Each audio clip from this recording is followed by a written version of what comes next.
The Cat King, narrated and written by Lorne Bronstein. Patient ID 3111. Name Chaos. Sex not applicable. Case file The Cat King. Notes: Chaos has made good progress with sympathy. Below is an event in which she took part, transcribed by the late Reese Parker. Excerpt taken from Thaddeus Botgore, session 3111, recorded 2028. Hi-ho, sing sing, all hail the Cat King. "Riley!" shouted a voice from down the hall. The voice wasn't angry, as it was frustrated. "Sorry, Dad," shouted Riley back. Riley raced down the stairs, avoiding tripping to his death as an overweight orange tabby wove through his legs like an uncoordinated figure skater. "Patches, stop it," Riley said. Patches looked up at him with big saucer eyes that showed both confusion and love. "Come on," Riley said as he walked over to the cupboard where the cat's food remained locked behind a door inaccessible to those without opposable thumbs. He grabbed the blue bag labeled "Perfect," with a cartoon cat smiling with a napkin around its neck and a fork and knife in hand. Riley placed the bag on the counter and reached in for a bright red plastic measuring cup that read half a cup. As Riley measured out the kibble, watching as one or two pieces made a quick escape only to be devoured by the creature that waited beneath. Patches paced in between Riley's legs, cooing and purring with an excitement that implied she hasn't been fed in ages. Patches is a consistent reminder that unconditional love exists, and the feeling is wonderful. Riley was a smart kid, smarter than most his age. People used to joke that he was an old man in a child's body. His short chestnut hair, cut in the shape of a salad bowl, and a large hook nose didn't necessarily help his case. But Riley kept cutting his hair that way because people would say he looked like his father. Riley looked up to his father, the way most kids look up to Superman or firemen. Riley didn't have many friends, but those he did have were closer than family. His best friend, Jacob Botgore, lived a few houses down in what's known as the Bayview Mansion, its name given by the surrounding neighbors who for the last 80 years passed their bungalows from parent to child. When the Botgore family moved in, they were the first of their generation to live on the street since 1931. William Botgore, Jacob's father, was a tall Jewish man with curly chocolate brown hair and a crooked nose he got when he fell off his bike on his 6th birthday. Since then, his deviated septum has caused him great grief, but he never got it fixed. "Don't like going under," Jacob would often hear him say when speaking among friends. William was an educated man, a doctor of oncology, and a successful one at that. Fresh out of medical school, William began working as an intern at Toronto General Hospital. Trying to be the best doctor he could be, William read voraciously about ancient Chinese medicine. While the majority of his colleagues saw little to no value in herbal medicine, William thought it was against the very nature of science to dismiss without first investigating. The following year, William's life would be under the microscope. Everything from bare gallbladder to parasitic fungi was investigated. Like most research, most of William's came up with nothing. Until one day, William discovered the lion's mane mushroom, more traditionally known by the Chinese as the hao tao gu. The mushroom contained proteins, which William discovered devoured cancerous cells without harming the healthy ones.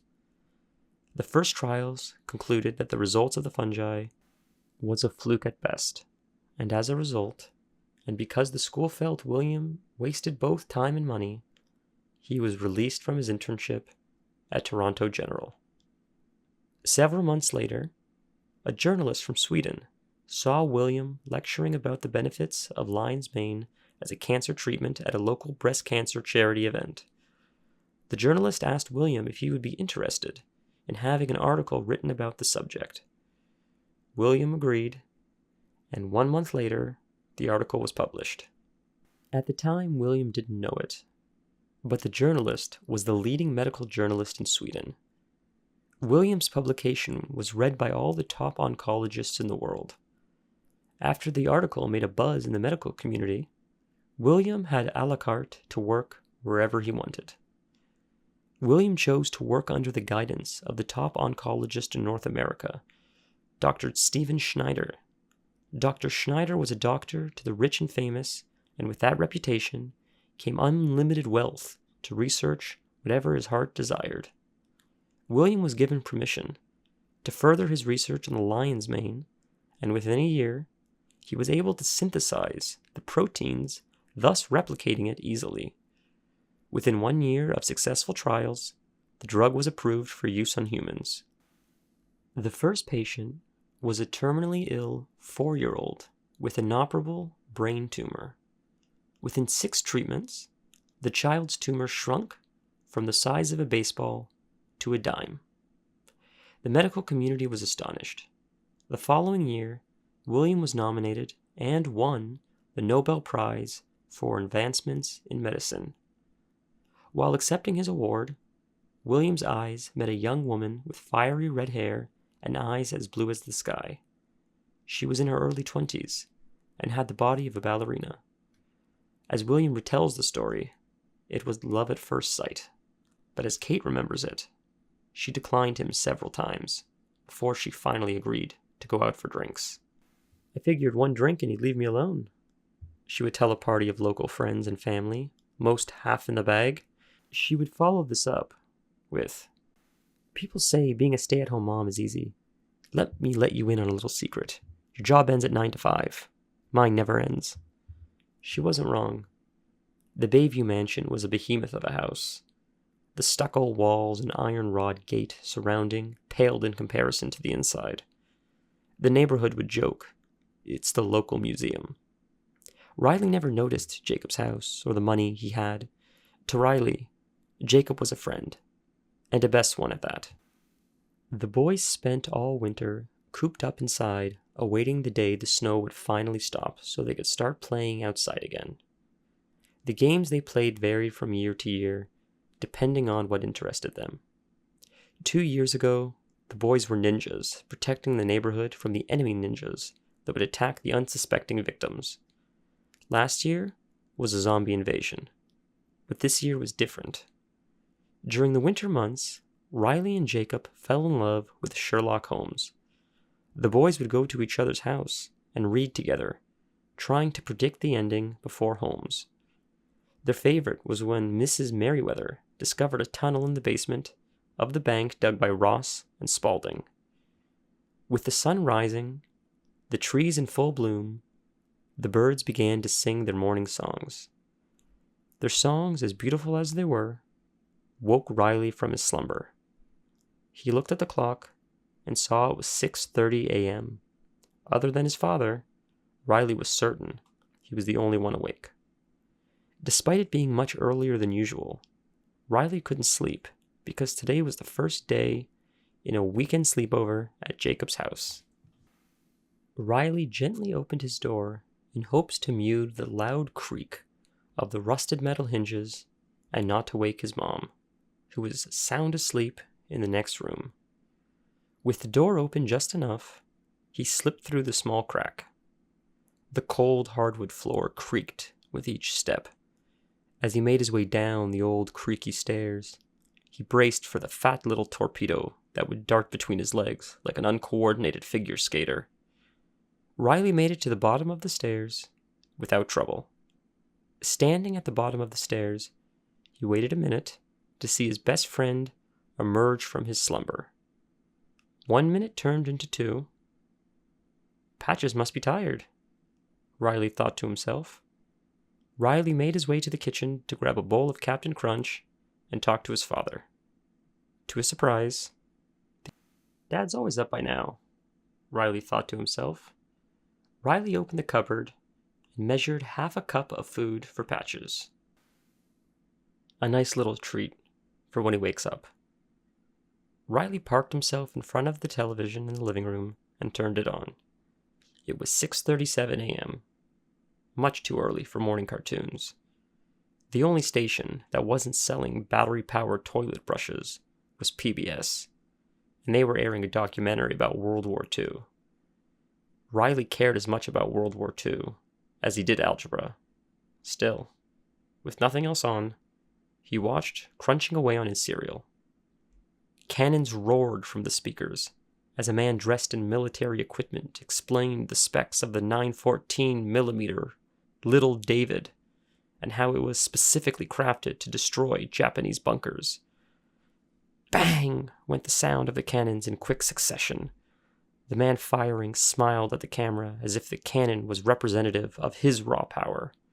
Suddenly, Riley heard footsteps. The creak of old wooden floor squealed with each descending step. The footsteps sounded heavy, but too heavy, even for a fat cat. A voice emerged from the top of the stairs. "Riley, turn it down." Followed by the voice was the sound of stomping footsteps. Riley's father appeared in a creased white dress shirt and crinkled khaki jeans, covered in cat shedding from laying on the floor. His hair was disheveled, and the bags under his eyes weighed his face down like an anchor. When Riley turned around to smile at him, his tone quickly changed. "Rye, buddy, I'm sorry. I didn't mean to get upset. It was a long night. I'm on little sleep. It was wrong for me to snap.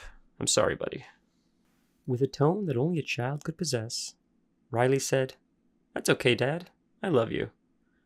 Riley's father placed his cold hand on Riley's head and played with his hair. "Love you too, bud." Riley's father made his way into the kitchen and clicked the coffee machine, which began to rumble a low growl. Riley looked at the top of the stairs, waiting to see his orange hairball excited for breakfast. But nothing was there. Riley leaned forward to shut off the television as an elderly man was explaining the tragedy that was Normandy. With an empty cereal bowl in hand, he walked over to the counter. "Where's Patches?" Riley asked his dad. "What do you mean?" Riley's dad asked as he watched the coffee slowly drip into the glass pot. Riley looked down at the untouched food bowl. "Patches hasn't eaten yet. I woke up, he was still sleeping." Pouring the coffee in his mug, the steam jumped to the sky, dissipating into an acidic smell that filled the room and attacked the senses awake. "I'm sure he's just tired, bud," Riley's father said as he made his way to the door that connected the home to the garage. A large padlock sat on the door. Riley knew the garage was where his dad worked, and was told, under no circumstances was he allowed in. One time, Riley's dad had to step outside to meet a friend. That's when curiosity took over, and Riley peeked inside. What he saw was more boring than he could have ever imagined. Paper lined the walls with scribbles of words, numbers, and symbols he didn't understand.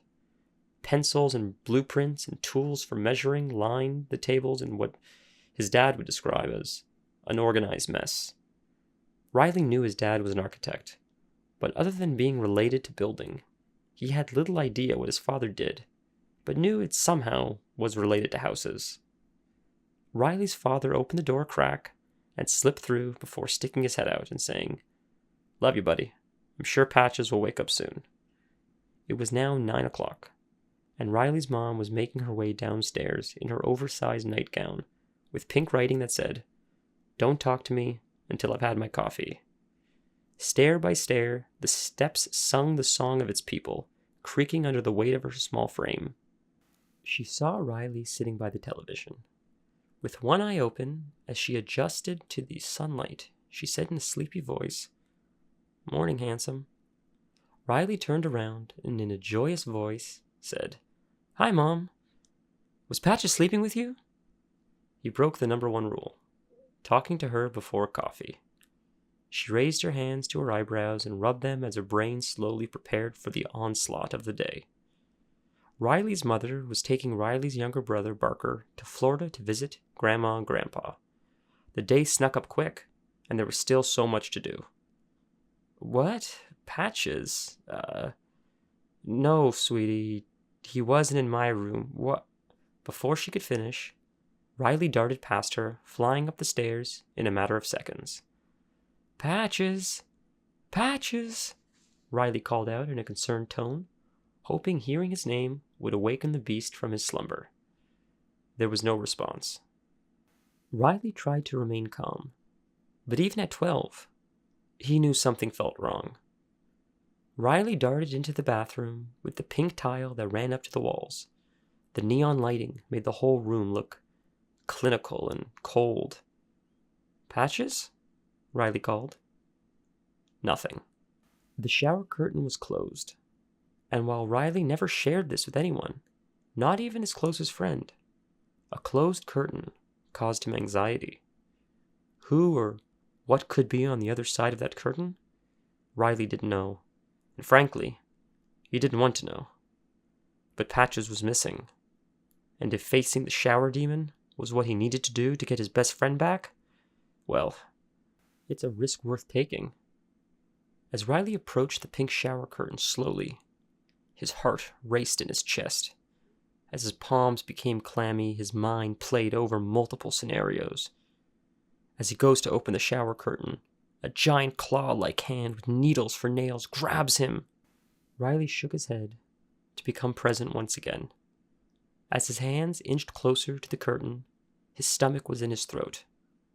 Turn back! Run away! His mind played these thoughts over and over, like a skipping record. Taking a deep breath, he placed his hand on the curtain and quickly yanked it. To his surprise, and disappointment, and somewhat relief, there was nothing there. No demon, no claws, no Patches. Riley left the bathroom. Patches! Patches! His voice echoed off the walls. He peeked inside his room. The closet was closed, and under the bed was as clean as a whistle. Riley's dad would have it no other way. He peeked into his parents' room, a room which, like the garage, is normally off limits. But today was different. Today was an emergency. Riley stuck his head into his parents' room and whispered, Patches! No response. Jacob Botgore arrived on his royal blue Huffy he so aptly named Big Blue. As he pulled into the driveway, his tires glided on the fresh black asphalt. Imitating his favorite action stars, Jacob left off the still-moving bike, watching as it continued for a few feet until it gently collapsed into the grass. Jacob ran up to the front door, knocking manically. Riley's mom answered the door in a bright blue summer dress. Next to her were stacked suitcases filled to the brim. Riley's little brother sat next to the luggage in a carrier, drooling all over the green plastic star. Excited for summer, I see. Yes, ma'am. Riley's mom smiled, then turned around. Riley, Jacob's here. She looked back at Jacob. I'm sure it'll just be a second. Riley's mother was a sweet person with a big heart. Unfortunately, her frame wasn't as lucky. She was small and rail-thin. Despite the luggage weighing easily as much as her, she did her best to carry it to the car. Jacob watched as she dragged the luggage, scraping it on the ground. Let me help you, Jacob said as he lifted the luggage from the bottom, evening out the load. Normally, Howard does this for me, but he's so busy with work this weekend. It was weird to hear adults refer to each other by their first name, like finding your parents stepping out of the shower. Something about using first names with elders felt wrong. As they pushed the last heavy suitcase into the trunk, Riley shouted, It's summer! Jacob ran to Riley and stuck out a flat palm. He knew what this meant, and began to make a fist and bring it down into the palm. What results was an elaborate secret handshake that they must never share. While performing this elaborate handshake, Riley turned around. Mom, don't look. Sorry, sweetie. A smile drew across her face as she brought her flattened hand to her eyes, pretending not to look. With the boys done, Riley's mom could return to the land of the seeing. Okay, boys, you two have fun. She dropped down to Riley's level. Before she could speak, Riley cut her off. I know, Mom. Don't bother him when he's working. Please. He's under a lot of stress right now. But, Mom, Patches is okay. She looked at him in the eyes. Riley, sweetheart, have I ever lied to you? Have I ever said things would be okay when they weren't? Riley's eyes swelled up. His lips pouted as he shook his head back and forth. This is no different, sweetie. I know it's scary, but I need you to be strong for him. Patches will come wandering in like the king of Siam, begging your dad, annoying him for dinner while he's trying to work. I hope so, he said with no emotion. They all giggled. Her tone became more serious. Please, babe, have fun this weekend. I'll be home sooner than you know it, and so will Patches. I love you, sweetie. She kissed him gently on the head, in a way only a mother can. Bye, Jacob. Take good care of him for me. Jacob giggled. Yes, ma'am. With Riley's little brother safely strapped into the back seat, Riley's mother backed out of the driveway and, while blowing kisses, drove off into the distance. The boys walked over to Big Blue sunbathing in the grass. The black tires picked up some grass clippings, which dyed the rubber a faint shade of green. I'll be right back, Riley said as he made his way to the back of the house. Where are you going? Dad's working on a new project in the garage. He built this new shed. We had to move everything, but I got a sick bike rack. Riley motioned for Jacob to follow.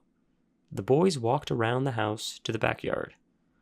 Behind a yard of freshly trimmed grass sat a tiny metal shed blanketed in fresh ivory paint. A small metal roof sat atop to keep the inside dry. Riley had a wild imagination, and imagined a small family of gnomes taking shelter inside the shed when the weather became too much to bear. Riley opened the door to the shed, and the thick smell of fresh paint and cut wood clung to the boys' throats, causing them to scrunch their noses. Ugh, hurry up, Jacob said, as he covered his nose and mouth. It stinks. Riley pointed to a red bike sitting on two black metal bars used as a bike rack. He shakily lowered the bike to the ground and wheeled it out of the shed. As the boys walked the bike over to the front of the house, Riley noticed something in the grass. As he walked over to the object, it became clear. It was a tag with a name engraved on it. Hello, I'm Patches, and I belong to the Cutler family on 73 Jarvis Road. If you find me, please call them at 919-747-6151. Riley looked up at Jacob. It's one of Patch's tags. Cupping his mouth with both hands, Riley shouted, Patches!